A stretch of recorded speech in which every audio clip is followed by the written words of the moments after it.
The sun rises over the Valley of Mexico in 1519, but this dawn is different. For weeks, priests have whispered of portents, comets bleeding across the night, temple fires that water cannot quench, and the wailing of unseen goddesses. The golden light that bathes the island city of Tenochtitlan feels like a gilding on a world already cracking at its seams. Below, the city is a heartbeat of 250,000 souls. Canals pulse with canoes laden with jade, cocoa, and iridescent quetzal feathers. Marketplaces roar with the music of barter, the rustle of textiles, the scent of roasting chili and cocoa, the brilliant flash of obsidian and gold. Warriors and jaguar pelts pace plazas paved clean for ritual. On the towering Templo Mayor, a priest raises a heart to the sun, its steam a prayer to stave off the creeping darkness.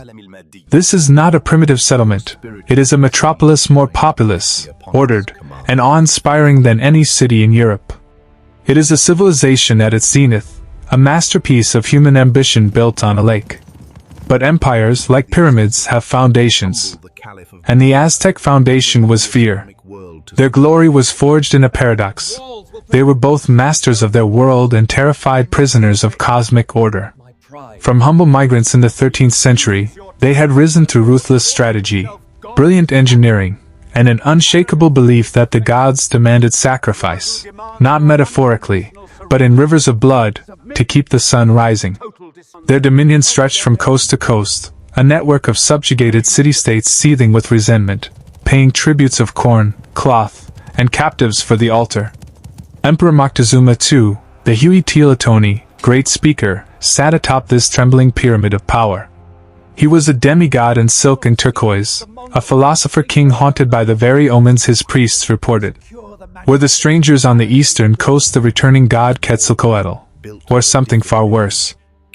They were, in fact, 600 men led by a cunning, restless lawyer from Extremadura, Hernán Cortés.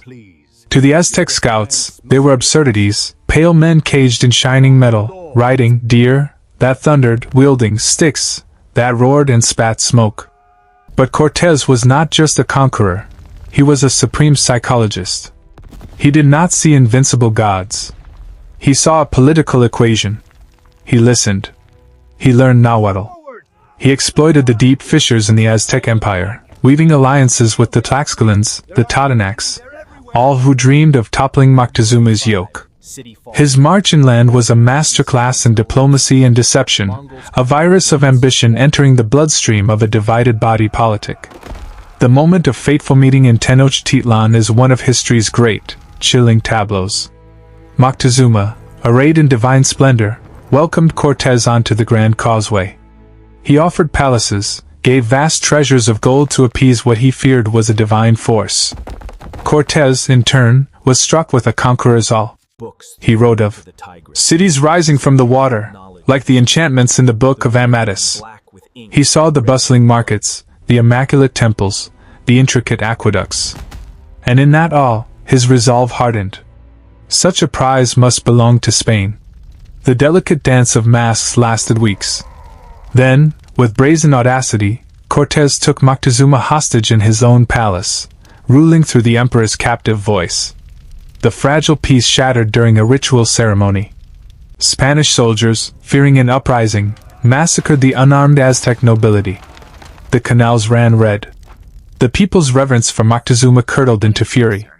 They rose, hurling stones, shooting arrows in a storm of righteous wrath. The Spaniards, besieged and starving, fought their way out in a bloody midnight retreat, the Noche Triste, night of sorrows, leaving half their number dead in the mud. Yet their retreat was a prelude to annihilation. For they had already unleashed their most potent, unwitting weapon, smallpox. A single infected slave from Cuba became the patient zero of an apocalypse. The virus, a stranger to the Americas, swept through Tenochtitlan like a silent fire. It did not discriminate. It felled warriors and farmers, nobles and children. Bodies piled in heaps. The social order dissolved in fever and agony. The Aztecs watched their world die from the inside. By the time Cortés returned with fresh allies and a fleet of brigantines to siege the city, the mighty Tenochtitlan was a necropolis. The siege of 1521 was 80 days of unspeakable horror, starving families, poisoned water, streets choked with the dead. The fall was total. The last emperor, Cuauhtémoc, was captured as he tried to flee the ruins. The gleaming temples were pulled down to build Spanish churches. The Venice of the New World was buried under the stones of what would become Mexico City. But this is not just a story of destruction. It is a story of collision and legacy. The Aztec genius was not erased. It flows in the canals of Xochimilco's floating gardens, Chinampas, a feat of agricultural engineering that fed a metropolis. It echoes in the complex calendars that tracked cosmic cycles with stunning accuracy. It survives in words like avocado, chocolate, and tomato, in the vibrant art, the soulful poetry of Flor y Canto, flower and song, and the resilient spirit of the Nahua people. The conquest was a cataclysm that birthed a new, painful world, the mestizo culture of Mexico, a fusion of blood, belief, and memory. It forces us to ask uncomfortable questions about destiny, resilience, and the randomness of history.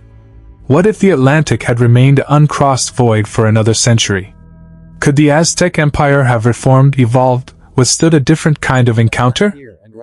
We are left with the image of that morning sun in 1519, glinting off the lakes that were both the city's lifeblood and its eventual grave.